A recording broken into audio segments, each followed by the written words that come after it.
यदि इस वीडियो को देखने के बाद भी 2026 में आपकी लाइफ में कोई बदलाव नहीं आया तो हो सकता है कि आप बदलना ही नहीं चाहते हो। 2026 आने में अब कुछ ही दिन बाकी है और यदि वाकई में आप अपनी लाइफ को पूरी तरीके से बदलना चाहते हो तो ये वीडियो आपके लिए है। और यदि आपको अपनी लाइफ में कुछ बदलना ही नहीं है, जैसे हो वैसे ही रहना है, तो ये वीडियो आपके लिए नहीं है। इस वीडियो को यहीं पर छोड़ दीजिए, क्योंकि इस वीडियो को देखने के बाद आप अपने आप को बदलने से नहीं रोक पाएंगे।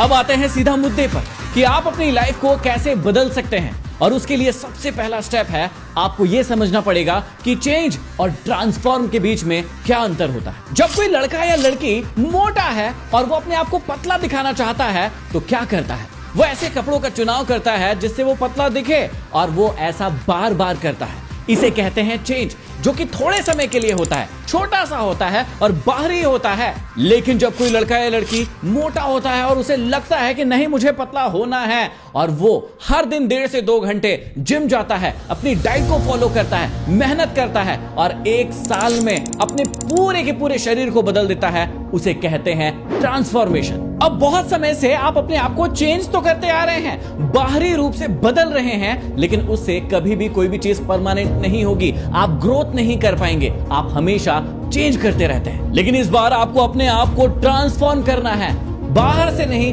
बल्कि अंदर से पूरी तरह से अपने आप को बदल देना। और इसके लिए मैं आपको 4 प्रकार की स्टेप्स बताऊंगा। पहले स्टेप में आपको अपने आप से 4 क्वेश्चन पूछना पड़ेगा। दूसरे स्टेप में आपको ट्रांसफॉर्मेशन के रूल को समझना पड़ेगा।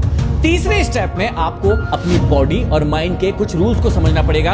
और चौथी और लास्ट स्टेप में आपको अपने गोल को समझना पड़ेगा। तो आते हैं हम अपनी पहली स्टेप में, जहां पर आपको अपने आप से 4 प्रश्न पूछना है। सबसे पहला प्रश्न है कि आप अपने आप को बदलने के लिए किस मार्ग का इस्तेमाल करेंगे। यहां पर 3 प्रकार के मार्ग हैं जिससे आप अपने जीवन को बदल सकते हैं। सबसे पहला मार्ग है कठोर मार्ग, दूसरा है मध्य मार्ग और तीसरा है उदार मार्ग। ये तीनों ही रास्ते आपकी जिंदगी को बदलते हैं, लेकिन बदलाव का तरीका अलग अलग होता है और आप बदलते भी अलग अलग तरीके से। जब कोई व्यक्ति एक्सट्रीम डिसिप्लिन को फॉलो करता है, एक भी रूल को नहीं तोड़ता है, चाहे उसका शरीर दर्द कर रहा हो, मौसम किसी भी प्रकार का हो या उस पर किसी भी प्रकार का दबाव है, जब वो अपने आप को नहीं बदलता है और हर दिन कंसिस्टेंसी के साथ अपने रूल्स को फॉलो करता है, उसे कहते हैं कठोर मार्ग। जितने भी साधु, महात्मा, मुनि, ज्ञानी देखते हैं, आप इसी मार्ग से बने होते हैं। वो अपने आप पर, अपनी बॉडी पर बहुत ज्यादा एक्सट्रीम लेवल पर पेन देते हैं, अपने शरीर और अपने मन को किसी भी प्रकार की कोई राहत नहीं देते हैं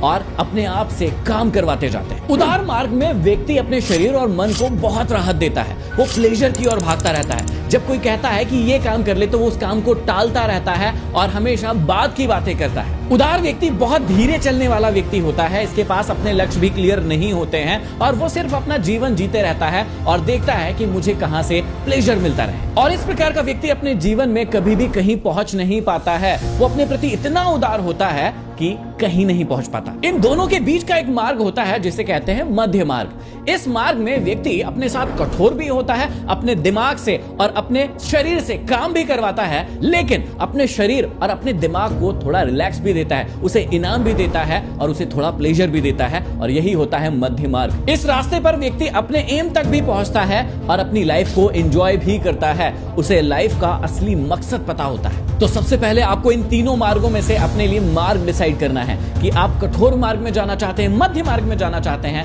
या फिर उदार होके हमेशा जैसे अभी अपनी लाइफ जी रहे हैं वैसा जीना चाहते हैं। दूसरा, आपको अपने आप से प्रश्न करना है कि आपको चला कौन रहा है। आपका मन आपको चला रहा है या फिर आप अपने मालिक खुद है? आप अपने मन के गुलाम हैं या फिर जब भी आप अपने आप से कोई कमिटमेंट करते हैं तो उसे पूरा करते हैं आप स्वयं अपने मालिक है? पहले ये आपको क्लैरिटी देना पड़ेगा। यदि आपका मन आपका मालिक है तो हमेशा याद रखना, आप मन के चक्करों में पड़े रहेंगे। आज नहीं कल कर लूंगा, थोड़ी देर अभी सो लेता हूं, अभी तो आराम करने के दिन है, बाद में कर लेंगे। आपका मन आपको इसी चक्रव्यूह में फंसा कर रखेगा। तो आपको अपने आप से पूछना है कि आप अपने मन के मालिक है या फिर गुलाम है। तीसरा, आपको एक बात समझना पड़ेगा कि दुनिया में जितने भी सफल लोग यदि आपको कोई बात समझा रहे हैं तो वो उनकी फिलॉसफी से समझा रहे हैं।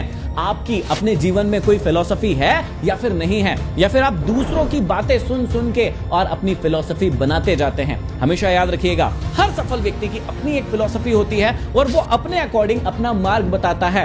हर व्यक्ति सफलता का मार्ग बता रहा है, आपको भी अपनी सफलता का मार्ग और जीवन जीने का मार्ग खुद तय करना पड़ेगा। और चौथी और सबसे इंपॉर्टेंट बात अपने आप से पूछिए कि यदि आप सेम काम करते रहेंगे तो क्या आपको अलग रिजल्ट मिलेगा? कभी भी नहीं मिलेगा। यदि आपको अलग रिजल्ट चाहिए तो आपको पता होना चाहिए कि आज जिस प्रोसेस से आप काम कर रहे हैं उससे अभी तक रिजल्ट नहीं मिला है, तो अपनी प्रोसेस को बदलने की जरूरत है और उसे बदल डालिए। सबसे पहले इन चारों प्रश्नों के उत्तर एक डायरी में अपने आप को दीजिए, उसके बाद बढ़िए रूल नंबर 2 पर। रूल नंबर 2 में ट्रांसफॉर्मेशन रूल है जो कि आपको पता होना चाहिए। यदि वो आपको पता नहीं होंगे तो आप कभी भी अपने आप को ट्रांसफॉर्म नहीं कर पाएंगे। ट्रांसफॉर्मेशन का पहला रूल है अवेयरनेस, जागरूकता। जब तक आप अपने प्रति जागरूक नहीं है, जब तक आपको यही नहीं पता है कि मुझे बदलना क्या है, मुझे क्या से क्या होना है, अभी मैं क्या हूं और मैं कहां जाना चाहता हूं, यदि आप अवेयर ही नहीं है, जागरूक ही नहीं है, तो कभी भी आप अपने आप को ट्रांसफॉर्म नहीं कर पाएंगे। सबसे पहले बैठिए, इत्मीनान से अपने आप से पूछिए कि आप है कहां और आप जाना कहां चाहते हैं। जहां आप पहुंचना चाहते हैं, क्या कोई और लोग वहां पर अभी तक पहुंचे हैं, और यदि पहुंचे हैं तो उन्होंने वहां पर पहुंचने के लिए कौन कौन से स्टेप्स उठाए हैं, उस चीज की जागरूकता आपके पास होना चाहिए। दूसरा रूल है एक्सेप्टेंस। यदि आप जागरूक भी हो गए, आपको पता भी चल गया कि मुझे अपने जीवन में ये बदलाव करने हैं, लेकिन यदि आप उसे स्वीकारेंगे ही नहीं, एक्सेप्ट ही नहीं करेंगे, तो आप अपने जीवन में कभी नहीं बदल सकते हैं। दूसरी और सबसे इंपॉर्टेंट रूल है कि आपको एक्सेप्ट करना सीखना पड़ेगा कि हाँ, मेरे अंदर ये कमी है, मैं मोटा हूं, मुझे पतला होना है, मैं पतला हूं, मुझे मोटा होना है, मेरे पास इस चीज के ज्ञान की कमी है, तो मुझे इस चीज में ज्ञान लेना है, मुझे आगे बढ़ना है। इस चीज को आपको एक्सेप्ट करना पड़ेगा, तभी आप आगे बढ़ पाएंगे। तीसरा रूल है, अपने माइंडसेट को चेक करिए कि ये फिक्स्ड माइंडसेट है या फिर ग्रोथ माइंडसेट है। जब व्यक्ति फिक्स्ड माइंडसेट का व्यक्ति होता है, वो कभी भी अपने अंदर बदलाव नहीं चाहता है, उसे वो हमेशा सही लगता है। उसे लगता है कि मेरे अलावा कोई सही नहीं है, मुझे हर चीज का ज्ञान है और जो मुझे पता है वही सही है। लेकिन ग्रोथ माइंडसेट का व्यक्ति ऐसा नहीं होता है। वो कहता है कि मैं और सीखूंगा। हाँ, लोग भी सही हो सकते हैं और ग्रोथ की जा सकती है और बदलाव किए जा सकते हैं। वो हमेशा आगे बढ़ने की सोच रखता है। तो यदि आप फिक्स्ड माइंडसेट के व्यक्ति हैं तो अपने आप को चेंज कीजिए और ग्रोथ माइंडसेट में आइए। आपको अपने पुराने बिलीफ्स को भी तोड़ना होगा जिसकी वजह से अभी तक आप सफल नहीं हो पा रहे हैं। कई लोगों के इतने पुराने बिलीफ्स होते हैं जिनसे वो निकल नहीं पाते हैं। कई लोग पैसे को भी बुरा बताते हैं क्योंकि वो कमा नहीं पा रहे हैं और इसी बिलीफ के चक्कर में वो आगे भी नहीं कमा पाते हैं। तो पुराने बिलीफ्स को आपको तोड़ना होगा और अच्छे बिलीफ्स को अपने जीवन में जगह देनी पड़ेगी। आपको अपने आप से पूछना पड़ेगा कि आप चीजों के बारे में जानते हैं या मानते हैं। कई लोग जाने बिना किसी चीज को मान लेते हैं और उसी पर अपने जीवन को जीते जाते हैं। आपको अपने आप से प्रश्न करना है कि किसी चीज के बारे में आपने खुद ने जाना या किसी और ने कह दिया और आप उसे मानने लगे और उसके बाद अपने जीवन को खराब कर लिया। और फिर आपको अपने ईगो को भी खत्म करना पड़ेगा, क्योंकि लर्निंग की प्रोसेस में जो सबसे बड़ी बाधा है वो है ईगो। आपको लगता है कि ये क्या मुझे सिखाएगा, ये क्या मुझे बताएगा, मुझे तो पहले से ही सब कुछ आता है, और यही ईगो आपके ज्ञान को खत्म कर देगा। तो अपने ईगो को भी खत्म कीजिए। अब आता है तीसरा स्टेप, जहां पर आपको अपनी बॉडी और अपने माइंड को तैयार करना पड़ेगा। अब ध्यान रखिएगा, यह सबसे महत्वपूर्ण स्टेप है। यहां पर आपको मोटिवेशन की जरूरत पड़ेगी, और मोटिवेशन होते हैं दो प्रकार के। एक होता है इंट्रिंसिक मोटिवेशन, जो आपके अंदर से आता है, जहां पर आपको कोई बताने नहीं आता है कि आपको अपनी लाइफ में क्या करना है। और एक होता है एक्सट्रिंसिक मोटिवेशन, जो कि बाहरी लोग, बाहरी चीजें आपको मोटिवेट करती है। जब भी आप एक्सट्रिंसिक मोटिवेशन के चक्कर में फंसे रहते हैं, आप हमेशा चाहते हैं कि कोई आकर आपको बताए, कोई आकर आपको सिखाए कि आपको अपने जीवन में ये बदलना है। और जब जब वो बताएंगे, जब जब वो सिखाएंगे, तब तो आप अपनी लाइफ में थोड़े समय के लिए चेंजेस कर पाएंगे। लेकिन जैसे ही वो सोर्सेस खत्म होंगे, आप वापस से डिमोटिवेट हो जाओगे। इसलिए आपको सीखना है कि आपको बाहरी मोटिवेशन की जरूरत नहीं है। अपने आप को अंदर से मोटिवेट कीजिए। अपने आप से अंदर से पूछिए कि मुझे अपनी लाइफ से क्या चाहिए, मैं क्या बदलना चाहता हूं। क्योंकि यदि किसी व्यक्ति का लक्ष्य क्लियर है कि मुझे ये चाहिए ही, तो उसे बाहरी मोटिवेशन की जरूरत कम पड़ती है। फिर उसका अंदर का मोटिवेशन उसे इंस्पायर करता है आगे बढ़ने के लिए। अब सबसे पहले आपको अपनी बॉडी में चेंजेस करना है। और ये चेंजेस क्यों करना है? ताकि जब भी आप काम करने के लिए आगे बढ़ेंगे तो ये बॉडी आपका साथ दे सके। और इसके अंदर क्या क्या बदलाव करना है उसे समझिए। सबसे पहले आपको अपनी बॉडी को एक्टिव और एनर्जेटिक बनाना पड़ेगा, ताकि जब आप काम करेंगे तो बॉडी एक्टिव हो, एनर्जेटिक हो, ताकि आप ज्यादा घंटों के लिए बिना थके काम कर पाए। क्योंकि होता यही है कि जैसे ही आप काम करने जाते हैं और आपकी बॉडी एक्टिव नहीं है, एनर्जेटिक नहीं है, तो फिर क्या होगा? फिर आप थक जाएंगे, आप हार मान लेंगे, आप उस काम को करेंगे नहीं। तो पहले अपनी बॉडी को एक्टिव और एनर्जेटिक बनाना है, और इसके लिए क्या करना है, दिन का 45 मिनट आपको एक्सरसाइज करना है, 15 मिनट आपको ध्यान करना है, और इससे आपकी बॉडी एक्टिव और एनर्जेटिक बनेगी। दूसरा, आपके अंदर पेन सहने की आदत को डेवलप करना होगा, क्योंकि जब भी आप मेहनत करने जाएंगे आपके शरीर में तकलीफ जाएगी, आपके शरीर में पेन होगा, और जैसे ही इंसान को पेन होता है उसका एक सिस्टम एक्टिवेट हो जाता है जो उसे उसके पेन से दूर रहने के लिए कहता है, और उसी समय व्यक्ति उस टास्क को जो उसे आगे बढ़ा सकता है, जो उसे प्रोग्रेस दिलवा सकता है, उससे वो दूर भागता है। जब भी व्यक्ति जिम जाता है तो बड़े एक्साइटमेंट से जाता है, बड़े ही जोश के साथ जाता है, लेकिन 3-4 दिन के बाद जब बॉडी पेन बहुत ज्यादा होता है तो उसी 3-4 दिन के बाद वो जिम जाना छोड़ देता है। आपको पेन सहने की आदत को डेवलप करना पड़ेगा, क्योंकि पेन इज प्रोग्रेस। फिर आपको थकना नहीं है और प्रॉब्लम्स के लिए तैयार रहना है। देखिए, जितने भी सफल लोग सफल हुए हैं, आपको क्या लगता है बिना पेन के, बिना प्रॉब्लम के, थके हुए, हारे हुए, क्या वो आगे बढ़ गए होंगे? बिल्कुल भी नहीं। सोच कर देखिए कि जब भगत सिंह फांसी के लिए जा रहे होंगे तो उन्होंने अपनी बॉडी को किस प्रकार से प्रिपेयर किया होगा। कोई व्यक्ति खुद को मरने के लिए कैसे तैयार कर सकता है? उनकी बॉडी उस समय तैयार थी और उनका लक्ष्य क्लियर था कि मुझे भारत को आजाद कराना है। जब महाराणा प्रताप लड़ने के लिए जाते होंगे तो सोच कर देखिए कि वो अपनी बॉडी को कितना तैयार रखते होंगे कि उन्हें हजारों लोगों के साथ युद्ध लड़ना है और युद्ध को जीतना है। तो कैसे उन्होंने अपनी बॉडी को तैयार किया होगा? जब श्री राम वनवास गए थे 14 सालों के लिए और सीता माता को ढूंढने के लिए गए थे, तो 14 सालों तक एक महल में रहने वाले व्यक्ति ने कैसे अपनी बॉडी को तैयार किया होगा जंगलों में रहने के लिए, और 14 साल जंगलों में रहा भी। तो आपको अपनी बॉडी को तैयार करना है ताकि आप भी पेन को सह सके और इस बॉडी को उस प्रोग्रेस तक ले जाने के लिए तैयार रख सके। बॉडी को तैयार करने के बाद आपको अपने माइंड को तैयार करना है। क्यों करना है? ताकि आप ज्यादा से ज्यादा सीख पाए और उस सीख को बॉडी के साथ यूज करके आप प्रोग्रेस कर पाए। सीखने की सबसे पहली स्टेप होती है आपको फोकस्ड रहना है, अवेयर रहना है और ऑब्जर्व करते रहना है। जब तक आपका फोकस सही नहीं होगा आप किसी भी चीज को सीख नहीं पाएंगे।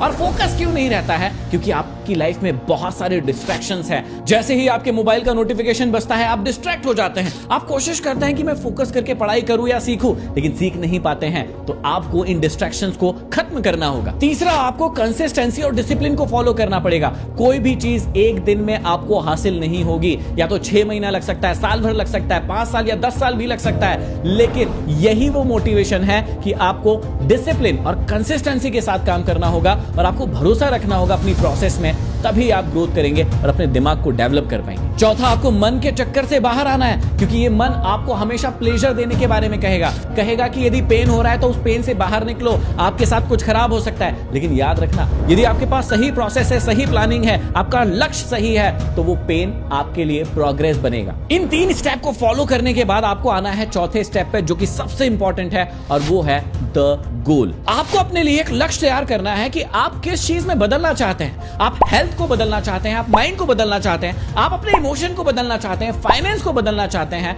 या फिर कौन सा बदलाव आप अपने जीवन में करना चाहते हैं, पहले उसे क्लियर कीजिए और उस लक्ष्य से प्रेम कीजिए। जैसे एक लड़का एक लड़की को प्रेम करता है और उसे पाने के लिए जीवन की हर एक मुश्किल से लड़ जाता है, या फिर एक लड़की एक लड़के से प्रेम करती है और उसे पाने के लिए वो हर चीज करने के लिए तैयार हो जाती है, ऐसे ही प्रेम आपको अपने लक्ष्य से भी करना पड़ेगा, तभी आप उसे हासिल कर पाएंगे। लक्ष्य पाने के लिए दूसरी स्टेप है कॉपी स्ट्रेटेजी। इस मूर्खता में मत पड़िए कि यदि मैंने उसे कॉपी कर लिया तो कोई मुझे क्या कहेगा।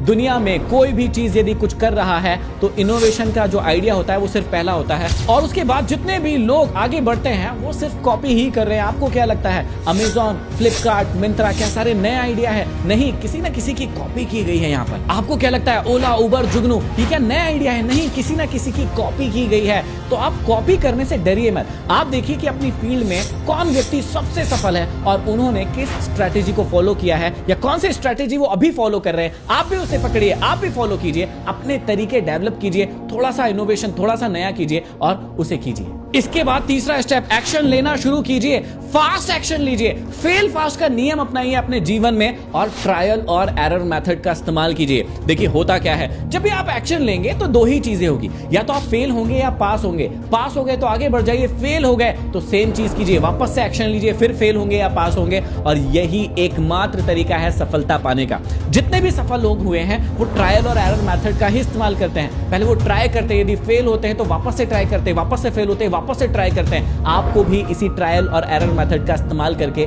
आगे बढ़ना सीखना पड़ेगा। आपको पेन और प्रॉब्लम को गले लगाना सीखना पड़ेगा, क्योंकि सफलता के मार्ग में बहुत सारे पेन आएंगे, बहुत सारे प्रॉब्लम आएंगे, लेकिन आपको पता होना चाहिए कि इस पेन के साथ डील कैसे किया जाता है। उससे भागना नहीं है, आपको पता होना चाहिए कि प्रॉब्लम्स को कैसे सोल्यूशन में कन्वर्ट किया जाता है। आपको उससे भागना नहीं है। और यदि आपको इन दोनों चीजों को गले लगाना आ गया तो आपको जीवन में आगे बढ़ने से कोई ताकत नहीं रोक सकती। और यदि आप भी बदलना चाहते तो कमेंट बॉक्स में कमेंट करके जरूर बता दीजिए। चौथी स्टेप में आपको प्रोक्रास्टिनेट नहीं करना है, टालने की आदत को छोड़ना है। डू इट नाउ का फॉर्मूला अपनाना है। Just do it. कुछ भी हो जाए, मुझे ये काम करना है। आज का काम कल पर मत टालो, क्योंकि टालते टालते तो कब से आप बदलाव नहीं कर पा रहे हो। इस बार बदलाव कर डालो। पांचवी स्टेप है परफेक्शन इज मिथ। हमेशा याद रखिए कि हम लोग हमेशा परफेक्ट होने की कोशिश करते हैं कि जब मैं परफेक्ट हो जाऊंगा तो वीडियो बनाऊंगा, जब मैं परफेक्ट हो जाऊंगा तो बिजनेस शुरू करूंगा, जब मैं परफेक्ट हो जाऊंगा तो काम करूंगा। याद रखिएगा, परफेक्शन इज मिथ।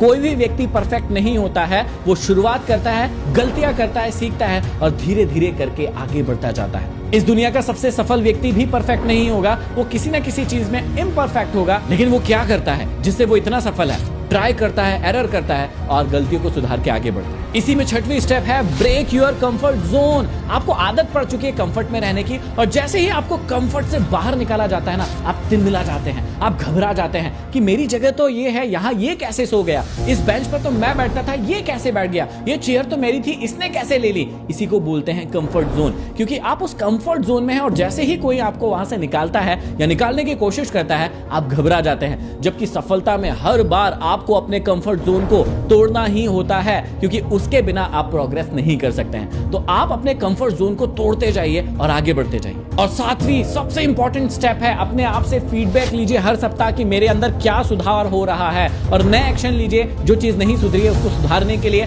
और सबसे इंपॉर्टेंट स्टेप है, अपने आप को डेडलाइन दीजिए। जब भी किसी लक्ष्य को तय कीजिए कि मैं ये बनना चाहता हूं, मैं ये करना चाहता हूं, दूसरे लोगों ने कितने समय में किया है, उस समय को निश्चित कीजिए। इसे ही कहते हैं डेडलाइन के साथ एम का होना। यदि आपको लगता है कि एक साल में अच्छी बॉडी बनाई जा सकती है, तो आप अपने आप को एक साल की डेडलाइन दीजिए कि इस एक साल में मैं ये स्टेप उठा के इस बॉडी को ट्रांसफॉर्म करूंगा। आपको यदि ये लगता है कि इस एक साल में मुझे 1 करोड़ कमाना है, तो ये स्टेप उठा के मैं इस साल में 1 करोड़ कमाऊंगा। तो आप अपने आप को डेडलाइन जरूर दीजिए एम के साथ, ताकि आपको पता रहे कि वो चीज उस समय तक पूरी हो पाई है या नहीं हो पाई है। और इस बड़े से बदलाव को, ट्रांसफॉर्मेशन को करने के लिए आपको चाहिए है अच्छा माहौल। यदि आपको लगता है कि आपका माहौल अच्छा नहीं है और उसे अच्छा बनाना चाहते हैं, तो डिस्क्रिप्शन में 2 लिंक है, एक टेलीग्राम चैनल की और एक व्हाट्सएप चैनल की। आप दोनों को ज्वाइन करके रखिए, क्योंकि हम इस ट्रांसफॉर्मेशन में आपकी मदद करेंगे, वो भी फ्री में। अभी जाइए वहां पर और हमें ज्वाइन कीजिए। ये वीडियो हर उस व्यक्ति तक शेयर जरूर कर दीजिए जिसे आप बदलते हुए देखना चाहते हैं, जो अपने जीवन में अभी तक संघर्ष कर रहा है और कुछ बन नहीं पाया है। अभी शेयर कीजिए। यदि चैनल पर नए हैं, सब्सक्राइब नहीं किया है, सब्सक्राइब कीजिए, ताकि ऐसे ही पावरफुल वीडियोस आपको मिलते रहे। अगले वीडियो में फिर मिलते हैं, तब तक के लिए आप सभी का धन्यवाद।